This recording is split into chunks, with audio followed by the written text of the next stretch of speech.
حي على الفلاح.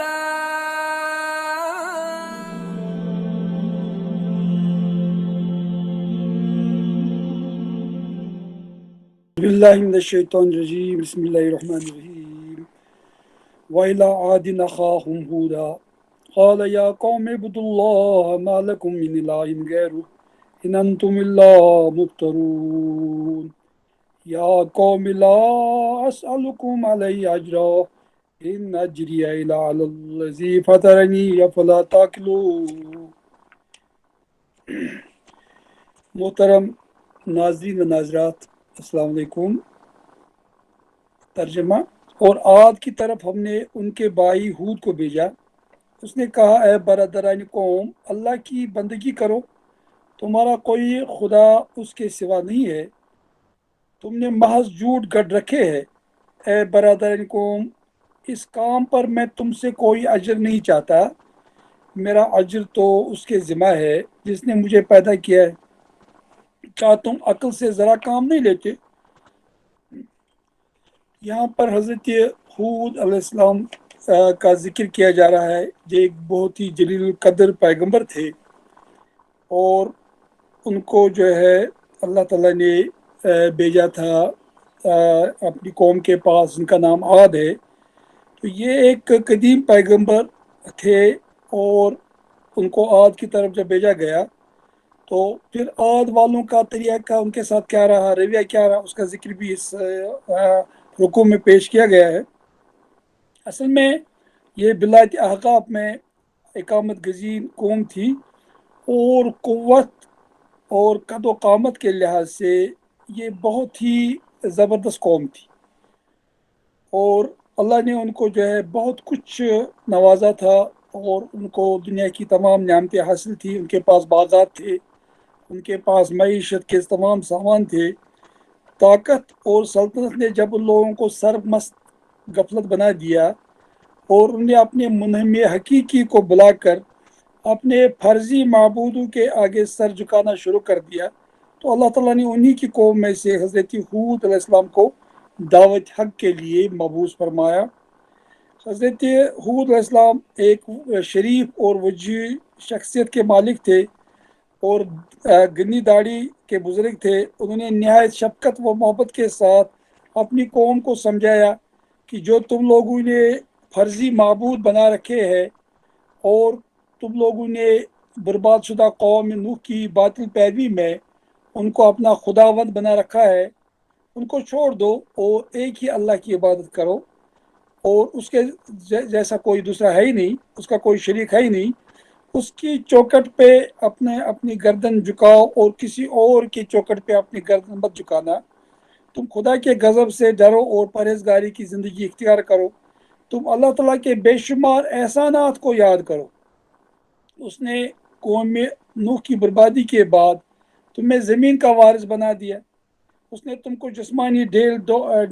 ڈول اور سیاسی قوت و طاقت دی۔ ہونا تو یہ چاہیے تھا کہ تم اس کے احسانات کا جو ہے شکر ادا کرتے، مگر تم نے اس کو چھوڑ کر اپنے ہاتھوں کے گڑے ہوئے نام نہاد بتوں کو اپنا خدا بنا لیا، اور خدا اور اس کے احکام کو چھوڑ بیٹھے۔ تم نے مخلوق خدا کو اپنے جسمانی و سیاسی طاقت کے بلبوتے پر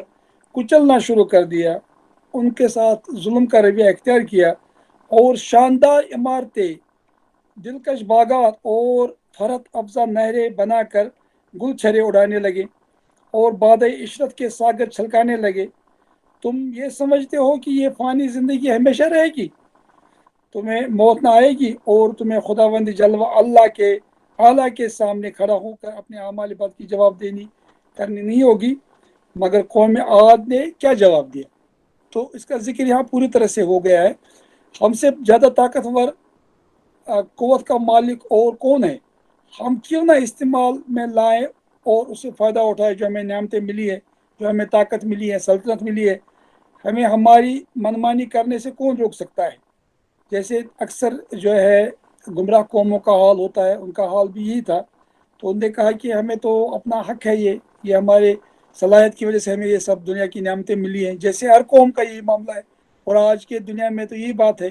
اور حمید نسیم جو ہے وہ مفسر قرآن کے انہوں نے بھی یہ بات کہی ہے کہ آج مسلمانوں کا بھی تقریباً یہی حال ہے، تو وہ اسی قسم کی باتیں کرتے ہیں۔ باقی رہا خدا اور اس کے جزا و سزا کا معاملہ، تو یہ سب نوز باللہ پرانے ڈکو سلے ہے۔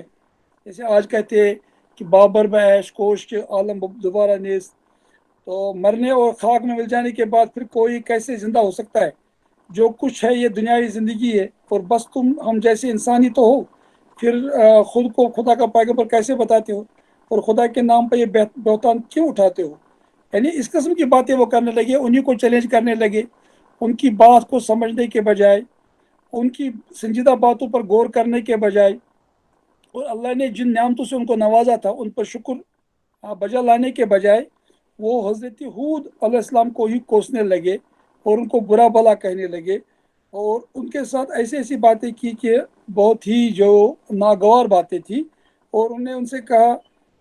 پھر حضرت حود علیہ السلام نے ان کو دل سوزی کے ساتھ کہا، اے قوم، میں بیوقوف نہیں ہوں، بلکہ اللہ تعالیٰ کی طرف سے پیغمبر بنا کر بھیجا گیا ہوں۔ میں خدا کا پیغام ہی لے کر آیا ہوں اور تمہارے پاس کو پہنچا رہا ہوں، اور نہایت ہی دیانتداری کے ساتھ تم کو خدا کی طرف بلا رہا ہوں۔ تو اس طرح سے انہوں نے جو ہے بہت ہی اچھی طرح سے ان کو سمجھانے کی کوشش کی، لیکن یہ قوم جو ہے نہیں مانی، اور ان کو اللہ نے پھر برباد کر دیا، ان کو تباہ کر دیا۔ جیسے پہلی قوموں کا حال تھا، ان کا بھی ایسا ہی حال ہو گیا، اور اللہ نے ان کو ایک بہت بڑے عذاب میں مبتلا کر دیا۔ تو اس کے بعد اللہ تعالیٰ نے یہ ایک مطلب ایسا طوفان آیا، باد و باران کا طوفان آیا بہت زبردست، اس کو ریح العقیم کہا گیا ہے، تو اس نے ان کو برباد کر کے رکھ دیا۔ 7 راتیں اور 8 دن ان پہ گزر گئے، اور اس حالت میں اللہ نے جو ہے حضرت حود علیہ السلام کے ساتھ جو ایک مختصر سی جماعت تھی وہ ان کو بچایا۔ اور اس کے بعد جو ہے حضرت حود علیہ السلام حضر موت کی طرف چلے گئے، اور ایک قوم کے مطابق وہی زندگی کے باقی ایام گزارے اور وہیں پر مدفون ہوئے۔ حافظ ابن کثیر نے ابن اسحاق کے حوالے سے حضرت علی کا ایک اثر نقل کیا ہے کہ آپ نے حضر موت کے ایک شخص سے فرمایا کہ تم نے حضر موت کے فلاں مقام پر سرخ مٹی کا ایک ٹیلا دیکھا ہے جس پہ بہت سے بیری اور جاڑ کے درخت ہے؟ حضرمی نے جواب دیا، جی ہاں، وہ بالکل ایسا ہی ہے۔ تو آپ نے فرمایا کہ اس جگہ حضرت حود علیہ السلام کی قبر ہے۔ تو اس کا ذکر جو ہے ابن کثیر کی تفسیر میں آیا ہے۔ ابن عساکر نے حضرت ابن عباس کا ایک اثر نقل کیا ہے کہ حود پہلے وہ شخص ہے جنہوں نے عربی زبان میں گفتگو کی۔ اس بات کا ذکر جو ہے تفسیر منار میں بھی آیا ہے۔ تو یہ کچھ حضرت حود کے بارے میں اور ان کی قوم کے بارے میں کچھ بات میں نے آپ کے سامنے پیش کی۔ تو یہاں پر ان سے یہ کہا گیا کہ اگر تم لوگ اللہ کی بات مانو گے اور اللہ کی عبادت کرو گے، کیونکہ اس کے علاوہ کوئی اور معبود نہیں ہے، اور دوسری بات یہ ہے کہ میں اس پہ کوئی آپ سے اجر نہیں مانگ رہا ہوں، میری یعنی اخلاص نیت کا سب سے بڑا تو ثبوت یہ ہے کہ میں اپنی ذات کے لیے آپ سے کچھ نہیں مانگ رہا ہوں، اور بالکل اللہ کی رضا کے لیے اخلاص کے ساتھ تم کو اللہ کی طرف بلا رہا ہوں، اور تمہاری بھلائی کی بات کر رہا ہوں۔ اور اس سے بڑی بات کیا ہو سکتی ہے کہ میں آپ سے کوئی اجر نہیں مانگتا ہوں، کوئی اس کا بدلہ نہیں چاہتا ہوں آپ لوگوں سے۔ تو اس طرح سے حضرت حود علیہ السلام نے جو ہے ان کے سامنے یہ بات رکھی، اور پھر اس کے بعد ان کو بتایا کہ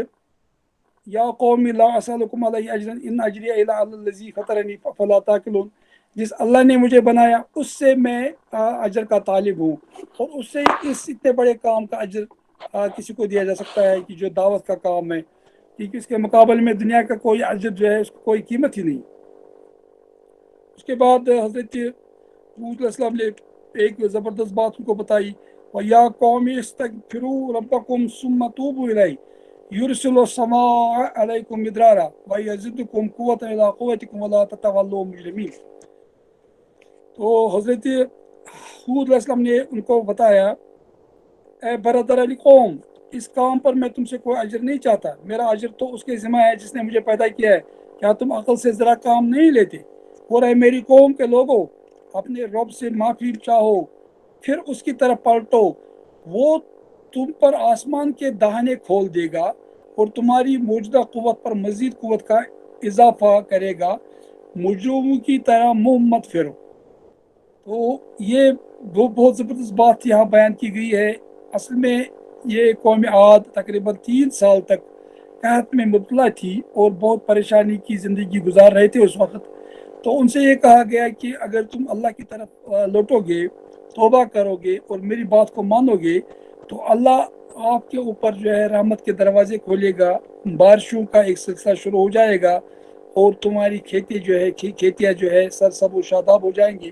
اور تمہارے لیے راحت کے وہی سامان دوبارہ پیدا ہو جائیں گے۔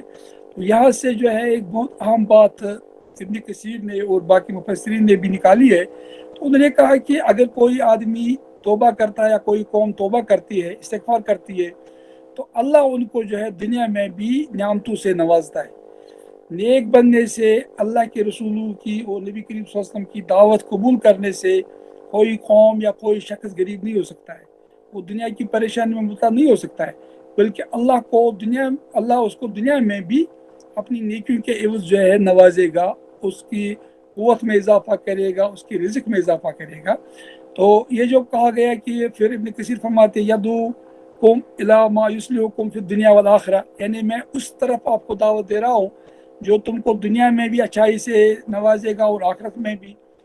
من غیر اجرت، اور میں آپ سے کوئی اجرت نہیں چاہتا ہوں۔ اس کے بعد انہوں نے کہا کہ آپ اللہ سے جو ہے استغفار جو ہے طلب کرو، اور اس طرح سے تمہارے تمام پرانے گناہ جو ہے وہ معاف ہو جائیں گے، اور توبہ کرو، اور توبہ کے ذریعے سے تمہیں مستقبل میں جو ہے بہت فائدے ہوں گے۔ تو یسر اللہ علیہ برزق کی، تو اللہ جو ہے تمہارے اوپر جو ہے بہت ساری چیزیں رزق میں سے آپ کے اوپر نازل فرمائے گا، اور تمہارے لیے معاملات کو آسان کرے گا، اور تمہاری شان کی جو ہے حفاظت کرے گا، تمہاری عزت کی حفاظت کرے گا۔ اس لیے جو ہے انہوں نے فرمایا کہ یرسل علیکم السماء مدرارا، یعنی تمہارے اوپر جو ہے اللہ آسمان سے بارشوں کے دروازے کھول دے گا، اور مسلسل بارش ہو جائے گی، جس سے آپ کی کھیتیاں سیراب ہو جائیں گی۔ تو یہاں پر جو ہے محمد اسد نے یہ فرمایا کہ جہاں پر بھی یہ آسمان کا ذکر ہوا ہے اور اس طرح سے آسمان کھولنے کی بات ہوئی ہے، تو وہاں بارش مراد ہوتی ہے اکثر و بیشتر، جہاں پر بھی قرآن میں یہ بات آتی ہے۔ تو یعنی آسمان کے دروازے کھولنے کا یا آسمان سے بارشوں کا سلسلہ شروع کرنے، آسمان کو کھولنے کا مطلب یہ ہے کہ اللہ بارش سے نوازے گا۔ اور حدیث میں رسول اللہ نے فرمایا ہے کہ جو آدمی التزام کرتا ہے، پابندی کرتا ہے استغفار کی، جعل اللہ من کل ہم فرج، اللہ اس کے لیے ہر مصیبت سے، ہر پریشانی سے خلاصی کا ایک راستہ نکال دیتا ہے، اور من کل ضیق مخرجن، اور اس کے لیے تمام جو تنگیاں ہے اس سے ایک راہ فرار اس کے لیے فراہم کرتا ہے، وَرَزَقَهُ مِنْ حَيْثُ لَا يَحْتَسِبُ، اور وہاں سے اللہ اس کو رزق دیتا ہے جس کا اس کو گمان بھی نہیں ہوتا ہے۔ یعنی اگر ایک آدمی استغفار کرتا رہے گا اور اللہ کی طرف دوڑتا رہے گا اور توبہ استغفار میں رہے گا، تو اللہ اس کو تمام قسم کی پریشانیوں سے اور تمام قسم کی تنگیوں سے نجات دے گا، اور اس کو رزق وہاں سے عطا ہوگا جہاں اس کا گمان بھی نہ رہا ہوگا۔ تو یہ بہت ہی اہم بات یہاں بیان کی گئی ہے، اور تمہاری قوت کے ساتھ قوت وہ اور بڑھائے گا، اور تم مجرموں کی طرح اپنا منہ پھیر کے مت رہو۔ تو اس کے بعد انہوں نے کیا کہا اس کے جواب میں، قالوا یا ہود ما جئتنا ببینۃ وما نحن بتارکی آلہتنا عن قولک وما نحن لہ بمؤمنین۔ تو انہوں نے کہا کہ اے ہود، تو ہمارے پاس کوئی صریح شہادت لے کر نہیں آیا ہے، اور تیرے کہنے سے ہم اپنے معبودوں کو نہیں چھوڑ سکتے، اور تجھ پر ہم ایمان لانے والے نہیں ہیں، ہم تو یہ سمجھتے ہیں کہ تیرے اوپر ہمارے معبودوں میں سے کسی کی مار پڑ گئی ہے۔ اس کے بجائے کہ وہ حضرت ہود علیہ السلام کی بات کو سنتے، اس پہ غور کرتے، اور اپنے روے پہ جو ہے نظر ثانی کرتے، اپنے آپ کو ٹھیک کرتے، توبہ استغفار کا التزام کرتے، انہوں نے حضرت ہود علیہ السلام پر ہی الزامات لگانا شروع کر دیا، اور ان سے کہا کہ آپ کوئی دلیل ہمارے پاس نہیں لے کے آئے، کوئی حجت لے کے نہیں آئے۔ یہاں پر ماں یعنی آپ ہمارے پاس نہیں آئے، جیتنا ببینۃ، بینۃ کا مطلب حجت و برہان، یعنی تو کوئی برہان لے کے نہیں آیا، کوئی حجت لے کے نہیں آیا۔ یعنی اس سے بڑی حجت کیا ہو سکتی تھی کہ اللہ کی طرف ان کو دعوت دے رہا تھا، اور اس سے بڑی حجت کیا ہو سکتی تھی کہ وہ بے غرضی کے ساتھ کسی معاوضے کی لالچ کے بغیر ان کو اللہ کی طرف بلا رہا تھا، لیکن وہ پھر بھی بہانے کے طور پر یہ کہہ رہے تھے کہ کوئی معجزہ لے کے آتے، کوئی دلیل لے کے آتے، یعنی یہ دلیل نہیں ہے، اور پھر اور کون سی دلیل ہو سکتی ہے، یعنی ایک بہانہ ہے، ایک نہ ماننے کا جو ہے، ایک ان کا یہ جو ان کی ہردرمی تھی، وہ ماننا نہیں چاہتے تھے ان کی بات کو. اور اس کے بعد بلکہ وہ یہ کہنے لگے ہم تو اپنے معبودوں کو چھوڑنے والے نہیں ہیں، بلکہ ہمیں تو ایسا لگ رہا ہے کہ تمہارے اوپر ہی ہمارے کسی دیوی دیوتا نے یا کسی استانے کی جو مار پڑی ہے، جس کی وجہ سے تم ایسی باتیں کر رہے ہو، اور تم نوز باللہ تمہیں ہی کوئی پرابلم ہو گیا ہے، اور اس وجہ سے کہ تو نے ہمارے معبودوں کے بارے میں ایسی باتیں کرنا شروع کیا اور ان کی خدائی کا انکار کیا. اس لیے ان کی بات ماننے کے بجائے وہ کہنے لگے کہ نوز باللہ تمہیں ہی کوئی پرابلم ہو گیا ہے، ہمارا کوئی پرابلم تو ہے نہیں، ہم تو عیش کی زندگی بسر کرتے ہیں، ہمارے پاس اتنی دولت ہے، ہمارے پاس اتنے سامان ہیں عیش عشرت کے. تو وہ گمراہ ہو گئے تھے اور وہ ہر درمی میں آ گئے تھے، اس لیے انہوں نے اس قسم کی باتیں کی. تو اس کے بعد حضرت حود علیہ السلام نے کہا قال انی اشہد اللہ اشہد انی بریء مما تشرکون. تو حضرت حود علیہ السلام نے فرمایا میں اللہ کی شہادت پیش کرتا ہوں اور تم گواہ رہو کہ جو اللہ کے سوا دوسروں کو تم نے خدائی میں شریک ٹھہرا رکھا ہے اس سے میں بیزار ہوں. تو انہوں نے کہا کہ میں تو اللہ کے علاوہ کسی سے ڈرنے والا تو ہوں نہیں، تو مجھے جو دھمکی دے رہے ہو تو میں تو اللہ کی شہادت پیش کر رہا ہوں، اللہ نے مجھے بھیجا ہے، اس سے بڑی شہادت کیا ہو سکتی، اور تم جھوٹی شہادتیں لے کے آ رہے ہو، تم ایسی باتیں کہہ رہے ہو. تو اس لیے میں تم کو بھی گواہ ٹھہراتا ہوں، اللہ کو بھی گواہ ٹھہراتا ہوں کہ میں شرک سے بیزار ہوں جو تم شرک کرتے ہو. تو یہاں پر ایک اہم بات جو علماء کرام نے فرمائی ہے کہ اکثر و بیشتر قومیں جتنی بھی رہی ہے وہ الہات کی کھوگر نہیں تھی، وہ شرک کی کھوگر تھی. یعنی اللہ کے ساتھ اور بہت سارے معبودوں کو بھی وہ مانتے تھے اور ان کی پرستش کرتے تھے، حالانکہ ایک اللہ کو بھی مانتے تھے. تو اس طرف میں تھوڑا اور بعد میں وضاحت کروں گا. تو یہ یہاں بات سمجھنے کی ضرورت ہے کہ وہ بالکل اللہ کا انکار نہیں کر رہے تھے، لیکن اللہ کے ساتھ بہت سارے شریکوں کو بھی وہ مانتے تھے. اس کے بعد انہوں نے کہا من دونی فقیدونی جمیعا ثم لا تنظرون. اور تم سب کے سب مل کر میرے خلاف اپنی کوئی کسر نہ اٹھانا اور مجھے ذرا مہلت نہ دینا. میرا بھروسہ تو اللہ پر ہے جو میرا بھی رب ہے اور تمہارا بھی رب ہے. یعنی میں ان معبودوں سے تو نہیں ڈرتا ہوں اور مجھے ان کی طرف سے کوئی خدشے کا کوئی امکان ہی نہیں ہے، کیونکہ ان کے پاس کوئی طاقت ہے ہی نہیں، وہ تو تم نے خود ہی گڑھ لیے اور ان کے لیے کوئی دلیل تمہارے پاس تو ہے نہیں، دلیل تو میرے پاس ہے، میں اللہ کی طرف سے آیا ہوں. اور دوسری بات تم نے یہ فرمائی کہ اب اگر تم کہتے ہو کہ ہاں یہ معبودان بالکل برحق ہے، تو پھر تم اور وہ مل جل کے میرے خلاف کوئی سازش کرو، اور میں آپ کو بتا رہا ہوں کہ تم کچھ نہیں کر سکتے ہو، کچھ نہیں بگاڑ سکتے ہو میرا، چاہے تم اپنے ان معبودوں کو بھی اپنے ساتھ ملا دو، کیونکہ یہ ان کے پاس کوئی طاقت ہے ہی نہیں. میرا بھروسہ اللہ پر ہے جو میرا بھی رب ہے اور تمہارا بھی رب ہے. یعنی جس رب کا تم انکار کرتے ہو، یعنی اس کی ربوبیت میں، اس کی الوہیت میں جو تم دوسرے لوگوں کو شریک ٹھہراتے ہو، تو پھر بھی وہ تمہارا ہی رب ہے، وہ اکیلا رب ہے تمہارا، اس کے ساتھ کوئی شریک نہیں ہے، اور میرا بھی وہی رب ہے. تو اس لیے پھر بہت زبردست بات انہیں بتائی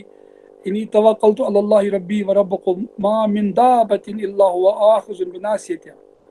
کوئی جاندار ایسا نہیں جس کی چوٹی اس کے ہاتھ میں نہ ہو، بے شک میرا رب سیدھی راہ پر ہے. ان ربی علی صراط مستقیم. میرا رب جو ہے سیدھی راہ پر ہے. یعنی اللہ جو ہے یہ ہمیشہ انصاف سے کام لیتا ہے میرا اللہ، اور وہ بہتر جانتا ہے کہ کس کے ساتھ کیا معاملہ کرنا ہے، اور جس نے زیادتی کی ہے اس کے ساتھ اس کو اس کا بدلہ ملے گا، اور جس نے نیکی کی اس کو اس کا بدلہ ملے گا. اللہ جو ہے کوئی ایسا کام نہیں کرتا ہے جو انصاف کے خلاف ہو، جو سچائی کے خلاف ہو، اچھائی کے خلاف ہو،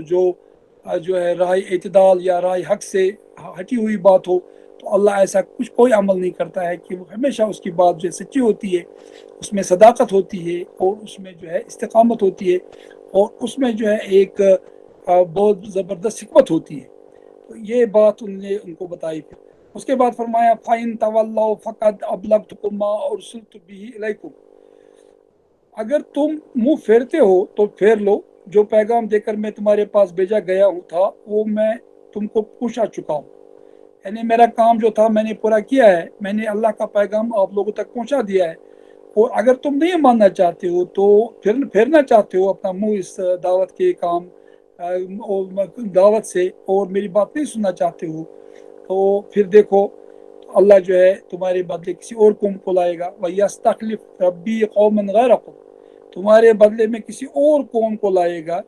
اور اللہ جو ہے وہ ہر چیز پہ قدرت رکھتا ہے، اور ہر چیز پہ اللہ نگران ہے۔ یعنی تم کو کھٹا کے کسی اور قوم کو لائے گا، اور وہ تمہارے اموال پر، تمہارے باغات پر جو ہے قابض ہو جائیں گے، ان کا قبضہ ہو جائے گا، جس طرح سے اللہ ہمیشہ کرتا رہا کہ جن قوموں نے اللہ کی نافرمانی کی ان کو کچھ مہلت دے دی اور پیغمبروں کے ذریعے سے ان تک دعوت پہنچا دی، لیکن جب ان نے پیغمبروں کی دعوت کا انکار کیا اور اپنی ہر درمی پہ قائم رہے، اللہ کی نافرمانی کی، ظلم کیا، ناانصافی کی، تو اللہ نے ان قوموں کو برباد کر دیا۔ پھر ان کی جگہ پر دوسری قوم کو اللہ نے لایا جو ان کے مال و اسباب پر، ان کے ہر چیز پہ جو ہے وہ قابض ہو گئے، اور ان کو بھی اللہ نے مہلت دے دی۔ تو اس طرح سے جو ہے ان کو حضرت حود علیہ السلام نے یہ بات سمجھائی ہے کہ اللہ جو ہے تمہارے بعد کسی دوسری قوم کو لائے گا، اور تم اس کا کوئی کچھ نہیں بگاڑ سکتے ہو، کیونکہ اللہ کے ہاتھ میں ہی سب کچھ ہے، اور وہ ہر چیز کی نگرانی کرنے پہ قادر ہے، اور وہی ہر چیز کی نگرانی کرتا ہے۔ وَلَمَّا جَاءَ أَمْرُنَا نَجَّيْنَا هُودًا وَالَّذِينَ آمَنُوا مَعَهُ بِرَحْمَةٍ مِنَّا، پھر جب ہمارا حکم آ گیا تو ہم نے اپنی رحمت سے ہود کو اور ان لوگوں کو جو اس کے ساتھ ایمان لائے تھے نجات دے دی، اور ایک سخت عذاب سے انہیں بچا لیا۔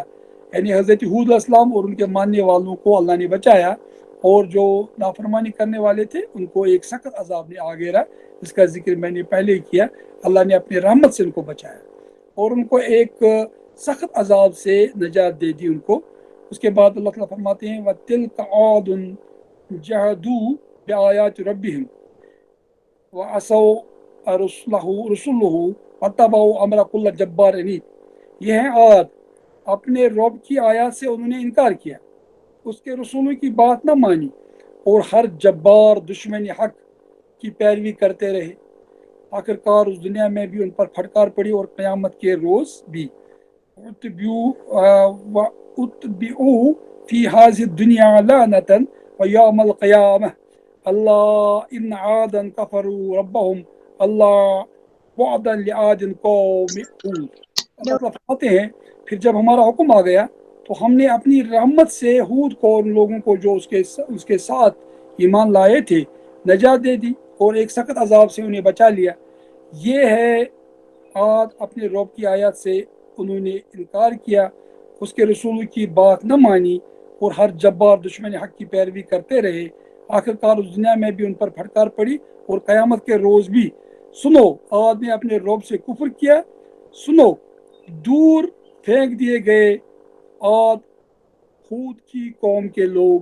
ہود علیہ السلام کی قوم کے لوگ۔ تو یہاں پر یہ فرمایا گیا کہ ان کا انجام کیا ہوا جب انہوں نے اللہ کی نافرمانی کی اور اللہ کے رسولوں کی تکذیب کی۔ یہاں فرمایا گیا اللہ کے رسولوں کی تکذیب کی، کیونکہ ایک رسول کا انکار جو ہے وہ تمام رسولوں کی تکذیب کے برابر ہے، کیونکہ تمام پیغمبران کرام ایک ہی دعوت دیتے ہیں، اور وہ توحید کی دعوت ہے، اللہ کی طرف دعوت دیتے ہیں، ایک ہی دین لے کے آتے ہیں، ان دین عند اللہ الاسلام۔ اس لیے ایک رسول کو نہ ماننے کا مطلب ہے کہ تمام رسولوں کا انکار کرنا۔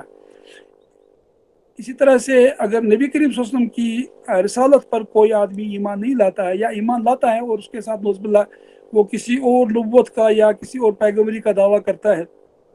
تو وہ بھی تمام رسولوں کی رسالت کا ایک لحاظ سے انکار کرتا ہے۔ تو یہ بہت ہی عام بات یہاں بیان کی گئی کہ رسولوں کی دعوت تو ایک ہی ہوتی ہے۔ اب یہاں کچھ باتیں ہم ذرا سمجھنے کی کوشش کریں گے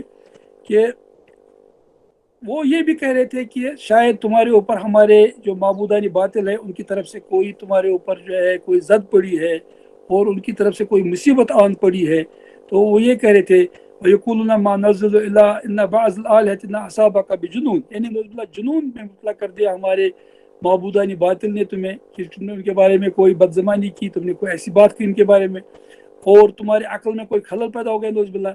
تو اور کیونکہ تم نے ہمیں اس کی عبادت سے بسبب نہیں ان عبادتها، کیونکہ تم نے ہمیں منع کر دیا ان کی عبادت کرنے سے، وعیبک لہا، اور آپ نے عیب ان میں ڈالا کہ یہ عبادت کے لائق نہیں ہے، شاید اس وجہ سے تمہارے اوپر کوئی پھٹکار نعوذ باللہ پڑی ہو۔ یہ ایسا ہمیشہ رہا ہے، جو بھی توحید کی طرف دعوت دیتے ہیں تو جو مشرکین ہوتے ہیں وہ یہ اکثر کہتے رہے کہ شاید ان پہ کوئی جو ہے پھٹکار پڑی ہمارے معبودان کی اور ان پر اثر پڑا اس کا، اس کی وجہ سے ایسی باتیں کرتے ہیں۔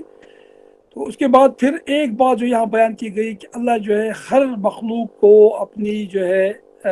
پیشانی سے پکڑا ہوا ہے، یعنی اس کا مطلب یہ ہے کہ اللہ کے قہر کے تحت ہر چیز ہے دنیا میں، اللہ کے اختیار میں ہے، اللہ کے کنٹرول میں ہے، اللہ کی جو ہے پکڑ میں ہے ہر چیز۔ اور کیونکہ اللہ جو ہے حاکم العادل ہے، الذی لا یجور فی حکمہ، یعنی اس کے حکم میں اس کو کوئی منع نہیں کر سکتا جو اللہ کرنا چاہے، ہر مخلوق پر اس کا کنٹرول ہے۔ یہ عربی میں کہا کرتے تھے کہ اس کی مٹھی اس کے ہاتھ میں ہے، تو یعنی اس کی جو ہے اس کی چوٹی جو ہے اس کے ہاتھ میں ہے، تو اس کا مطلب یہ تھا کہ اس کے کنٹرول میں ہے۔ تو اور پھر یہ جو بتایا گیا کہ فَإِنَّهُ عَلَىٰ صِرَاطٍ مُسْتَقِيمٍ، یعنی اللہ جو ہے ہمیشہ عدل سے کام لیتا ہے، انصاف سے کام لیتا ہے، اور اللہ کی ہر بات میں جو ہے ایک استقامت ہوتی ہے، اور اس میں ایک دلیل ہوتی ہے، اس میں ایک انصاف کا پہلو ہوتا ہے۔ اور پھر یہ جو بات کہی کہ وَلَمَّا جَاءَ أَمْرُنَا، جب ہمارا معاملہ آ گیا، تو اس کا مطلب ہے کہ وَهُوَ الرِّحِيمُ الْحَكِيمُ، تو یعنی وہ اصل میں اللہ کی طرف سے جب امر آ گیا تو وہ ایک ایسی بانجھ قسم کا طوفان تھا جس نے ان کو ہلاک کر دیا، یعنی ایک سے لے کے آخر آدمی تک جو ہے ہلاک کر دیا، تمام لوگوں کو ہلاک کر دیا، اور صرف وہ لوگ بچ گئے جو حضرت ہود علیہ السلام کے ساتھ تھے، اور حضرت ہود بچ گئے، کیونکہ ان لوگوں نے اصل میں حضرت ہود کی دعوت کا انکار کیا تھا اور اپنے رب کی آیات کا انکار کیا تھا۔ اور انکار کا مطلب ہے کہ کفروا بہا وعصوا رسول اللہ، یعنی انہوں نے کفر کیا تھا اس کے ساتھ اور رسول کی نافرمانی کی تھی، کیونکہ جیسے میں نے پہلے کہا اِنَّ مَنْ كَفَرَ بِالنَّبِيِّ فَقَدْ كَفَرَ بِجَمِيعِ الْأَنْبِيَاءِ، یعنی جو ایک نبی کا بھی انکار کرتا ہے تو اس نے تمام انبیاء کا انکار کر لیا، لِأَنَّهُ لَا فَرَقَ بَيْنَ أَحَدٍ مِّنْهُمْ فِي وُجُوبِ الْإِيمَانِ بِهِ، یعنی ایمان میں کوئی فرق نہیں ہے ان میں ایک پر ایمان لانے اور دوسرے پر ایمان نہ لانے، تو یہ جو ہے یہ بھی ایمان نہیں ہوا، بلکہ ان سب پہ ایمان لانا بہت ضروری ہے۔ پھر ایک بات یہاں پر یہ کہی گئی کہ یہ جو ہے یہ لوگ اللہ کی نافرمانی کرتے تھے اور اللہ نے ان کو بہت کچھ دیا تھا لیکن پھر بھی انہوں نے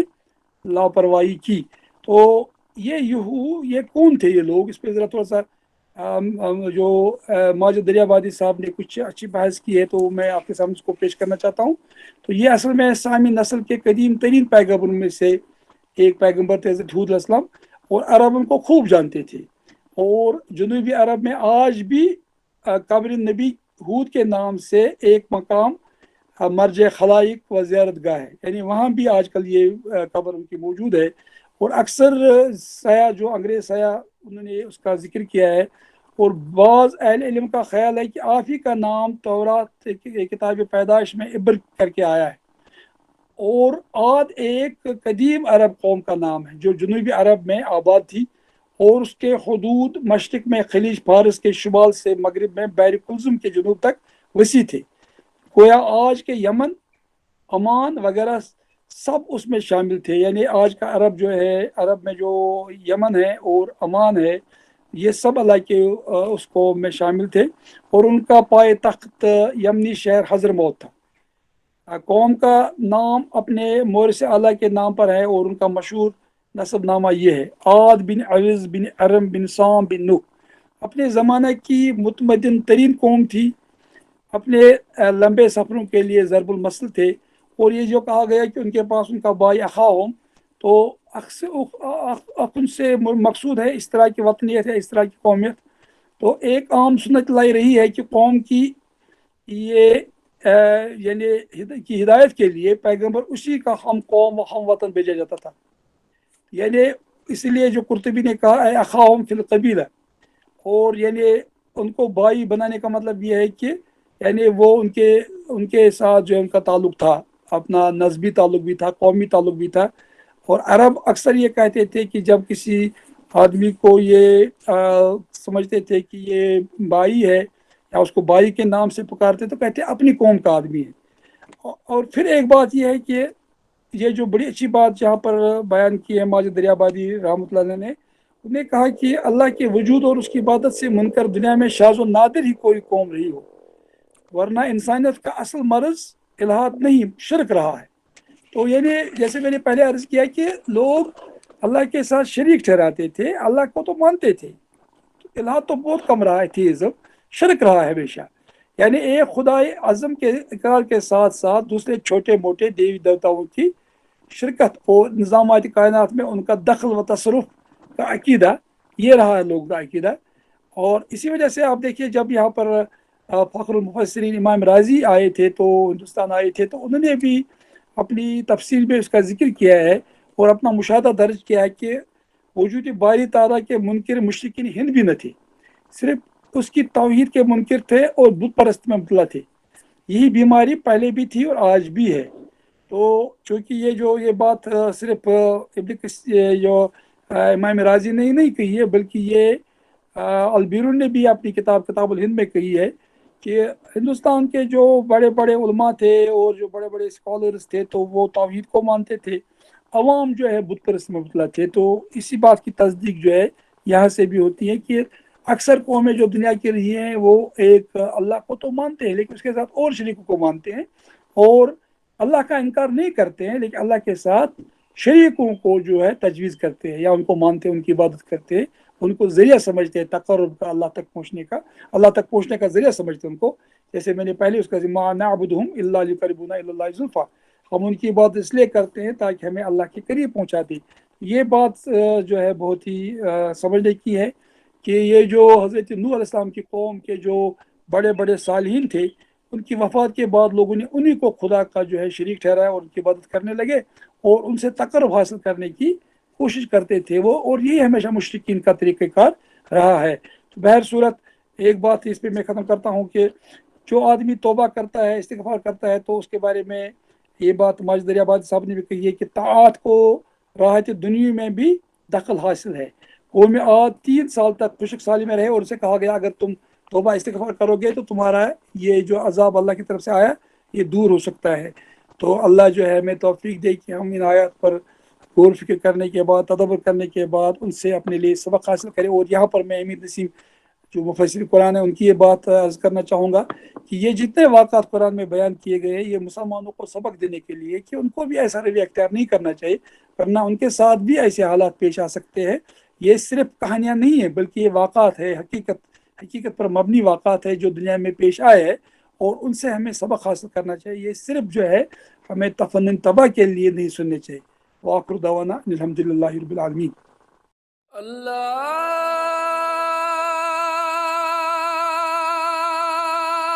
اکبر، اللہ